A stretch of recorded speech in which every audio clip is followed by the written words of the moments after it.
आपका हमारे चैनल पे स्वागत है। जैसा हम सभी जानते हैं कि महाशिवरात्रि आ रही है, जो हम हिंदुओं के लिए एक बड़ा पर्व है। महाशिवरात्रि हिंदू धर्म में भगवान शिव की उपासना का एक महत्वपूर्ण पर्व है।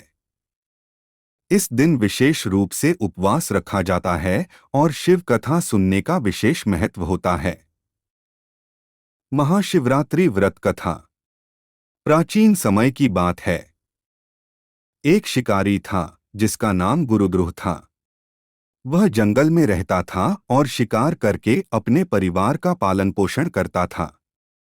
एक दिन भोजन की तलाश में वह जंगल में भटकता रहा, लेकिन कोई शिकार हाथ नहीं आया। भूखा प्यासा वह एक जलाशय के पास पहुंचा, जहां एक बेल वृक्ष था। शिकारी ने सोचा कि रात को यहाँ छिपकर बैठा जाए और जैसे ही कोई जानवर आए, उसे मारकर अपने परिवार के लिए भोजन का प्रबंध किया जाए। वह बेल वृक्ष पर चढ़ गया और अपना तीरधनुष तैयार करके बैठ गया। संयोगवश उस बेल वृक्ष के नीचे एक शिवलिंग था, जिसे शिकारी नहीं देख सका। रात भर शिकारी वहां बैठा रहा। जैसे जैसे समय बीतता गया, उसके हाथ से बेलपत्र और जल की बूंदें नीचे गिरती रहीं। अनजाने में वह शिवलिंग पर जल और बेलपत्र चढ़ाता रहा। रात भर जागने के कारण उसने अनजाने में महाशिवरात्रि का व्रत भी कर लिया। सुबह होते ही एक हिरनी वहां पानी पीने आई। शिकारी ने धनुष तान लिया, लेकिन हिरनी ने प्रार्थना की, मैं गर्भवती हूँ, मुझे अभी मत मारो। मैं अपने बच्चों को जन्म देकर वापस आऊंगी, तब तुम मुझे मार लेना। शिकारी ने उसे छोड़ दिया।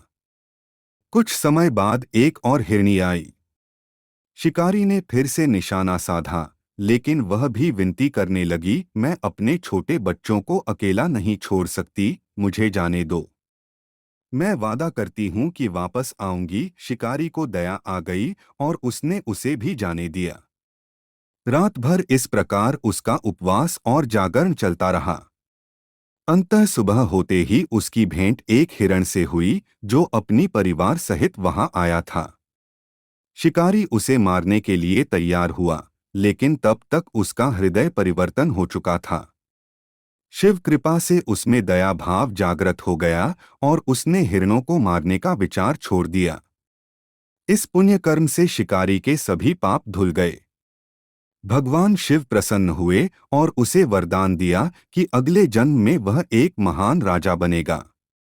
इस कथा से हमें यह सीख मिलती है कि अनजाने में भी यदि भगवान शिव की पूजा कर ली जाए, तो वे प्रसन्न होकर अपने भक्तों को मोक्ष का मार्ग प्रदान कर सकते हैं।